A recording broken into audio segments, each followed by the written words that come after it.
សួស្តីហ្វេនៗទាំងអស់គ្នាថ្ងៃនេះវិលមកជួបអេមីនជាថ្មីម្ដងទៀតហើយនៅសាច់រឿងនិស្សិតស្នេហ៍វាសនាកំណត់ភាគទី15ដែលជាភាគបន្តមុននឹងចូលមកទស្សនាសូមកុំភ្លេចជួយចុច Subscribe Channel អេមីនម្នាក់មួយផងណាផ្ដើមសាច់រឿងដំបូងបានបង្ហាញយើងឃើញថាទូប្រុសរបស់យើងកំពុងតែកេងលង់លក់នៅលើគ្រែបន្ទាប់មកទ្រង់ក៏បានភ្ញាក់ដឹងខ្លួនឡើងស្រាប់តែឃើញទូស្រីកំពុងតែយកកំបិតមកភ្ជង់ករបស់ទ្រង់បាត់ទៅហើយមិនតែប៉ុណ្ណោះទូស្រីរបស់យើងនាងក៏បាននិយាយឌឺដងទៅកាន់ទូប្រុសយើងថានៅពេលដែលលោកកំពុងតែផ្ទុំលក់បើសិនជាខ្ញុំចង់សម្លាប់លោកគឺគ្មាននរណាម្នាក់ដឹងនោះឡើយតែលោកក៏មិនបារម្ភអីព្រោះខ្ញុំមិនមែនជាមនុស្សដែលឆ្លៀតឱកាសនោះទេតើលោកមានអ្វីចង់ផ្ដាំផ្ញើដែរទេមុនពេលដែលលោកស្លាប់ទូប្រុសរបស់យើងគឺទ្រង់ហួចចិត្តខ្លាំងមែនទែននៅពេលដែលឃើញទង្វើទូស្រីធ្វើបែបនេះហើយទូប្រុសរបស់យើងទ្រង់ក៏មានបន្ទូលទៅកាន់ទូស្រីថាចាប់តាំងពីពេលដែលខ្ញុំកើតមកគឺខ្ញុំមិនដែលសុំអង្វរនរណាម្នាក់នោះទេស្របពេលនោះដែរមេតបទូប្រុសរបស់យើងគឺយុនហ្វាងគេក៏បានដើរចូលមកដល់ដែលជាហេតុធ្វើឲ្យទូស្រីនាងផ្លាស់ប្ដូរក្បាច់ពីភ្ជុំកបិតមកជាកន្ទ្រប់ពីលើទូប្រុសដែលជាហេតុធ្វើឲ្យយុនហ្វាងគេមើលយល់ច្រឡំថាទូស្រីកំពុងតែថើបទូប្រុសយើងទៅវិញហើយទូស្រីរបស់យើងនាងក៏បានគម្រាមទៅកាន់ទូប្រុសថាឲ្យដេញយុនហ្វាងត្រឡប់ទៅវិញទៅចំណែកឯយុនហ្វាងវិញគឺគេមានការភ្ញាក់ផ្អើលយ៉ាងខ្លាំងព្រោះតែគេមិនយល់ពីសាច់ការនោះទេគឺគេស្មានថាទូស្រីជាមួយនឹងទូប្រុសកំពុងតែផ្អែមល្ហែមជាមួយគ្នានៅលើគ្រែហើយម្យ៉ាងវិញទៀតគេក៏បានឃើញទូប្រុសធ្វើដៃសញ្ញោឲ្យគេចេញទៅក្រៅគេក៏បញ្ញាប់ចេញទៅក្រៅយ៉ាងលឿនដោយទុកឱកាសឲ្យទូប្រុសរបស់យើងនៅជាមួយនឹងទូស្រីយើងឯណោះវិញក្រោយពីយុនហ្វាងចេញទៅក្រៅបាត់ទៅនៅតែគេពីរនាក់ជាមួយនឹងព្រះអង្គម្ចាស់គឺគេចាប់ផ្ដើមគម្រាមទៅកាន់ព្រះអង្គម្ចាស់ទៀតថារឿងការប្រយុទ្ធមិញលោកមិនត្រូវនិយាយប្រាប់ណាម្នាក់ឲ្យដឹងនោះទេទូស្រីនិយាយបែបនេះព្រោះតែនាងគិតស្មានថាទូប្រុសបានបៀតបៀនលើខ្លួនប្រាណរបស់នាងប៉ុន្តែទូប្រុសរបស់យើងក៏បាននិយាយទៅកាន់ទូស្រីវិញថារឿងការប្រយុទ្ធមិនខ្ញុំមិនបានធ្វើអ្វីទៅលើនាងនោះទេខ្ញុំគ្រាន់តែឃើញនាងស្វឹងហើយខ្ញុំក៏បានគ្រានាងយកមកកេងតែប៉ុណ្ណោះហើយខ្ញុំក៏មិនបានធ្វើអ្វីទៅលើនាងនោះដែរនាងកុំព្រួយបារម្ភអីព្រោះនាងមិនមែនជាប្រភេទមនុស្សស្រីដែលខ្ញុំត្រូវការនោះទេគ្រាន់តែលើបែបនេះទូស្រីរបស់យើងគឺនាងខ្លាចនឹងទូប្រុសរបស់យើងខ្លាំងមែនទែនហើយនាងក៏បាននិយាយទៅកាន់ទូប្រុសយើងថាជីវិតរបស់លោកគឺស្ថិតនៅក្នុងកណ្ដាប់ដៃរបស់ខ្ញុំបើសិនជាខ្ញុំចង់សម្លាប់លោកគឺមិនពិបាកនោះទេគឺវាអាស្រ័យទៅលើអារម្មណ៍របស់ខ្ញុំហើយខ្ញុំក៏មិនខ្វល់ថាលោកបានធ្វើអ្វីខ្លះមកលើខ្ញុំការប្រយុទ្ធមិញនោះដែរទូប្រុសរបស់យើងទ្រង់ក៏បាននិយាយសម្រួលទៅកាន់ទូស្រីថាសូមនាងធ្វើចិត្តឲ្យត្រជាក់ព្រោះការប្រយុទ្ធមិញខ្ញុំមិនបានធ្វើអ្វីនាងនោះទេតែអ្វីដែលសំខាន់នៅពេលនេះគឺនាងដកជើងរបស់នាងចេញសិនទៅព្រោះជើងរបស់នាងគឺធ្ងន់ខ្លាំងណាស់គ្រាន់តែទូស្រីរបស់យើងនាងក៏លេចទៅមើលជើងរបស់នាងពេលនោះដែរទូប្រុសរបស់យើងក៏ឆ្លៀតឱកាសចាក់កាំបិតក៏ទ្រុបទៅលើទូស្រីយើងវិញម្ដងហើយទ្រង់ក៏បាននិយាយឌឺដងដាក់ទូស្រីថានាងជាមនុស្សស្រីកាន់កាំបិតបែបនេះគឺមិនស័ក្តិសមនោះទេបន្ទាប់ពីទូប្រុសបានយកកាំបិតចេញហើយធ្វើឲ្យទូស្រីរបស់យើងគឺនាងមានការអៀននឹងទូប្រុសយ៉ាងខ្លាំងព្រោះតែកែវភ្នែកក៏ដូចជាកាយវិការរបស់អ្នកទាំងពីរគឺមានការស្និទ្ធស្នាលយ៉ាងខ្លាំងដោយទ្រាំនឹងការអៀនមិនបានទូស្រីរបស់យើងនាងក៏បានរុញទូប្រុសរបស់យើងចេញហើយនាងក៏បានស្ទុះចេញមកក្រៅយ៉ាងលឿនចំណែកឯយុនហ្វាងឯនៅវិញគេនៅខាងក្រៅទេតែតិចរបស់គេគឺផ្ទៀងស្ដាប់អ្នកនៅខាងក្នុងជាប់ជានិច្ចពេលដែលទូស្រីរបស់យើងនាងរួចទ្វារចេញមកក្រៅយុនហ្វាងគេធ្វើហាក់ដូចជាមិនឃើញទូស្រីរបស់យើងអញ្ចឹងប៉ុន្តែភ្នែករបស់គេដៀងទៅកាន់ទូស្រីយើងរហូតដល់ថ្នាក់ទូស្រីរបស់យើងសួរទៅកាន់គេថាតើលោកកំពុងតែមើលអ្វីយុនហ្វាងវិញក៏ដូចចិត្តទៀតគេនិយាយទៅកាន់ទូស្រីថាថ្ងៃនេះភ្នែករបស់គេប្រហែលជាមានបញ្ហាហើយមើលអីក៏មិនឃើញដែរទូស្រីស្ដាប់ហើយនាងខ្លាញ់មែនទែននាងក៏បានយកដៃចាប់នៅយុនហ្វាងតែត្រូវយុនហ្វាងរងជាប់ហើយយុនហ្វាងនោះគេឆ្លៀតនិយាយឌឺទូស្រីយើងទៀតថាថ្ងៃនេះតិចរបស់គេក៏មានបញ្ហាដែរគឺស្ដាប់អីក៏មិនឮទាំងអស់ហើយទូស្រីក៏បានបន្តនិយាយទៅកាន់យុនហ្វាងថាសូមឲ្យភ្នែករបស់លោកមើលមិនឃើញនឹងតិចស្ដាប់មិនឮរហូតទៅបន្ទាប់ពីទូស្រីរបស់យើងនាងបានដើរចេញបាត់ទៅយុនហ្វាងគឺក៏បានចូលមកជួបនឹងព្រះអង្គម្ចាស់ហ្វុងស៊ុយកើហើយគេក៏បានរៀបការប្រាប់ទូប្រុសយើងថាព្រះអង្គម្ចាស់សៀជីនស៊ឺគឺបានចូលមកដល់ទីក្រុងយូជីងហើយមិនតែប៉ុណ្ណោះគេក៏បានឆ្លៀតសួរទៅកាន់ទូប្រុសយើងថាតើទូប្រុសរបស់យើងពិតជាអនុញ្ញាតឲ្យទូស្រីចាក់ចេញពីទ្រង់តើមែនទេតែទូប្រុសរបស់យើងក៏បានឆ្លើយតបទៅកាន់យុនហ្វាងវិញថាឯងកុំព្រួយបារម្ភអីព្រោះបន្តិចទៀតហ្នឹងគេប្រកាសជាត្រឡប់មកវិញជាក់ជាមិនខានទ្រង់និយាយបែបនេះគឺហាក់ដូចជាទ្រង់មានផែនការអ្វីទៅលើទូស្រីអញ្ចឹងសាច់រឿងក៏បានកាត់មកខាងព្រះនាងស៊ីយ៉ាងវិញម្ដងពេលនោះដែរអ្នកបម្រើរបស់ទ្រង់ក៏បានចូលមកកទ្រង់ពីដំណើរដើមតងរបស់ព្រះអង្គម្ចាស់សៀជីនស៊ឺថាព្រះអង្គម្ចាស់សៀជីនស៊ឺគឺបានចូលមកដល់ទីក្រុងយូជីងហើយដែលជាហេតុធ្វើឲ្យព្រះនាងមានការសប្បាយប្រទ័យយ៉ាងខ្លាំង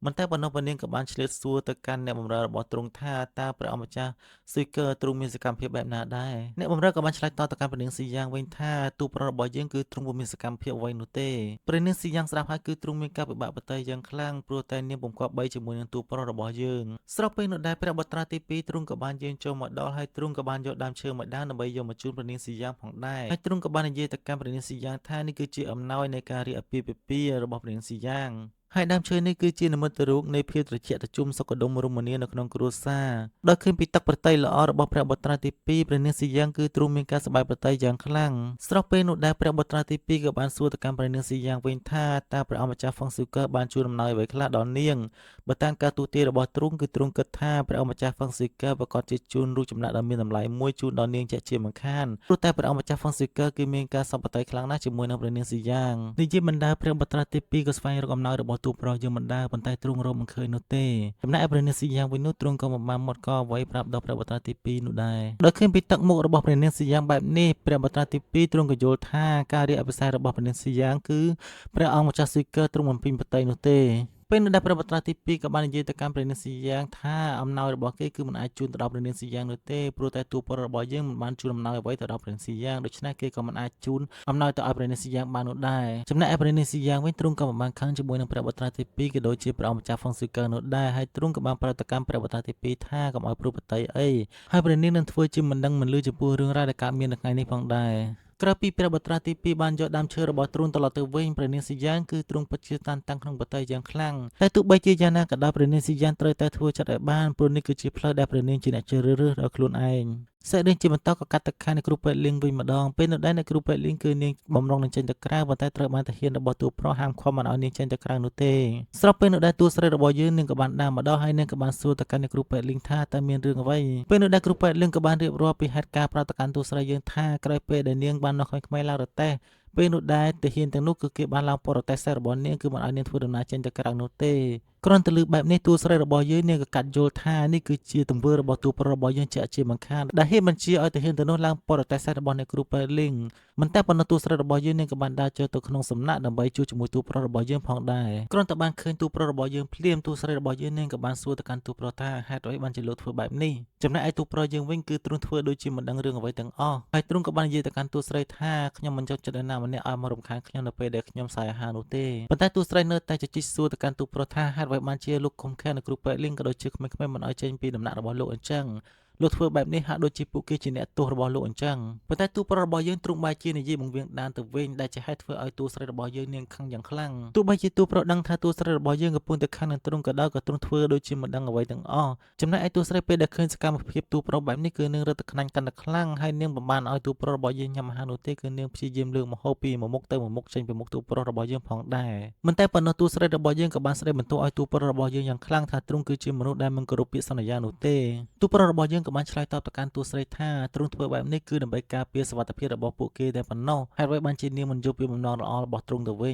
ញប៉ុន្តែតួស្រីរបស់យើងក៏បានឆ្លើយតបទៅកាន់ទូប្រុសថាលោកធ្វើបែបនេះមិនមែនការពារសុវត្ថិភាពពួកខ្ញុំនោះទេគឺលោកកំពុងតែឃុំឃាំងពួកខ្ញុំយ៉ាងច្បាស់ណាស់ហើយលើតួស្រីនិយាយបែបនេះទូប្រុសរបស់យើងទ្រង់ក៏អត់សំណើចហើយទ្រង់ក៏បាននិយាយទៅកាន់តួស្រីថាទីនេះគឺជានគរស៊ូសាស្ថិតនៅក្រោមការគ្រប់គ្រងរបស់ទ្រង់ដូច្នេះទ្រង់មិនចាំបាច់ឃុំឃាំងពួកគេនោះទេព្រោះតែពួកនាងមិនអាចរត់ទៅណាឆ្ងាយបានឡើយតួស្រីនាងរត់ទៅខាងទូប្រុសរបស់យើងយ៉ាងខ្លាំងហើយនាងក៏បាននិយាយពីការសហការរវាងតួស្រីនិងទូប្រុសផងដែរបើសិនជាទូប្រុសនៅតែធ្វើទង្វើបែបនេះគឺដូច្នេះនាងមិនអាចសហការជាមួយនឹងទូប្រុសរបស់យើងបាននោះឡើយទូប្រុសរបស់យើងក៏បានតបទៅកាន់តួស្រីវិញថាការសហការឬមិនសហការគឺអាស្រ័យទៅលើទ្រង់តែប៉ុណ្ណោះដែលជាអ្នកកំណត់តួស្រីរបស់យើងពុំមានសិទ្ធិក្នុងការតវ៉ានោះទេចំណែកឯតួស្រីនាងក៏មិនចោទចាញ់ជាមួយនឹងទូប្រុសដែរគឺនាងនិយាយទៅកាន់ទូប្រុសថាច្បាប់របស់ទ្រង់គឺទ្រង់ជាអ្នកកំណត់ឲ្យខ្លួនឯងប៉ុន្តែសម្រាប់នាងគឺនាងក៏មានច្បាប់កំណត់ឲ្យខ្លួនឯងរបស់នាងផងដែរដូច្នេះទូប្រុសរបស់យើងគឺមិនអាចបំពេញកិច្ចចំណេញទៅលើនាងបាននោះឡើយស្របពេលនោះដែរមេតុកគូអ៊ីគេក៏បានដើរចូលមកដល់ដែលជាហេតុធ្វើឲ្យទូប្រុសរបស់យើងងាកទៅនិយាយជាមួយមេតុកគូអ៊ីវិញម្ដងហើយគូអ៊ីគេក៏បានរៀបការប្រាប់ទូប្រុសយើងថាឥឡូវនេះគឺក្នុងរាជធានីទាំងអស់គឺពោពេញទៅដោយពាក្យចចាមអារាមដែលថាទូប្រុសរបស់យើងគឺទ្រង់មានការប្រឆាំងជាមួយនឹងព្រះបិតាព្រោះតែរឿងការរៀបអភិសេកព្រះនាងស៊ីយ៉ាងជាមួយនឹងព្រះអង្គម្ចាស់សេកជីងស៊ឺមិនតែប៉ុណ្ណោះគូអ៊ីគេក៏បាននិយាយបន្តទៀតថាគឺមានពាក្យចចាមអារាមមួយទៀតគឺគេនិយាយតៗគ្នាថាទូប្រុសរបស់យើងគឺត្រូវបានព្រះបិតារបស់ព្រះអង្គដកចេញពីជួរកងទ័ពផងដែរហើយឥឡូវនេះគឺមេតបទៅនោះគឺពួកគេកំពុងតែមានគម្រោងក្នុងការបះបោរព្រោះតែគេមិនចង់ឲ្យអ្នកផ្សេងមកគ្រប់គ្រងពួកគេក្រៅពីទូប្រុសរបស់យើងនោះឡើយដោយលើបែបនេះទូប្រុសរបស់យើងគឺទ្រង់មានការខឹងសម្បារយ៉ាងខ្លាំងហើយទ្រង់ក៏បានបញ្ជាឲ្យមេតបគូអ៊ីក៏ហៅមេតបទាំងអស់នឹងចូលប្រជុំជាបន្ទាន់ក្រោយពេលដែលមេតបទាំងអស់នឹងបានជួបជុំគ្នាហើយពេលនោះដែរទូប្រុសរបស់យើងក៏បាននិយាយពីច្បាប់កងទ័ពក៏ដូចជាវិន័យរបស់ទ័ពទៅកាន់ពួកគេទាំងអស់គ្នាផងដែរមិនតែប៉ុណ្ណោះទូប្រុសរបស់យើងក៏បាននិយាយបន្តទៀតថាអស់លោកមេតបទាំងអស់គ្នាគឺសុទ្ធតែជាមនុស្សដែលធ្លាប់តស៊ូលំបាកជាមួយនឹងទ្រង់ ហើយក៏ជាមនុស្សដែលតែងតែធ្វើសឹកសង្គ្រាមជាមួយនឹងខ្ញុំកន្លងមកឥឡូវនេះគឺខ្ញុំគ្មានខ្នងបង្អែកនោះទេដូច្នេះបើសិនជាមានរឿងអ្វីក្នុងចិត្តឆាប់និយាយចេញមកគ្រានោះដែរក៏មានមេតបម្នាក់គេចេញមកនិយាយជាមួយទូប្រុសយើងថាតើទូព្រះអង្គគឺពួកយើងខ្ញុំទាំងអស់គ្នាមិនពេញចិត្តនោះទេ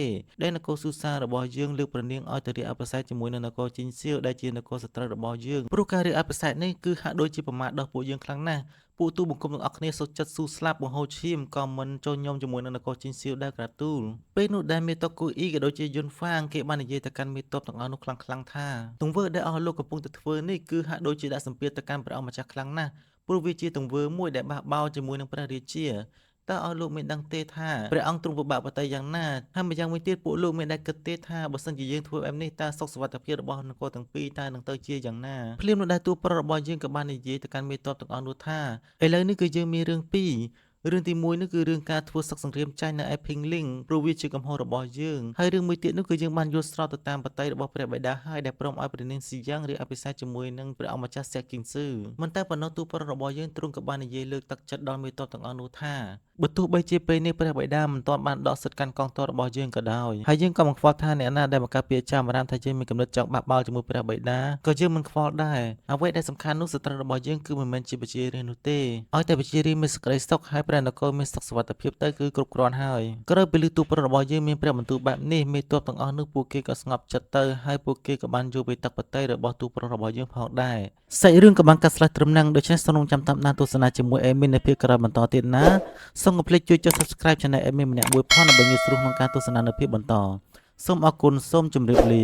សម្រាប់បងប្អូនដែលមានតម្រូវការចង់បានជាសម្លៀកបំពាក់បុរសក៏ដូចជាសម្លៀកបំពាក់នារីអីអាចតាក់ទងអេមីនបានណាចាំអេមីនដាក់ link page ចូលក្នុង comment ខាងក្រោមនេះណាពេលដែលបងប្អូនឆាតចូលក្នុង page បងប្អូនប្រាប់ថាជា fan របស់អេមីនទៅអេមីននឹងមានការបញ្ចុះតម្លៃជូនជាពិសេសផងដែរ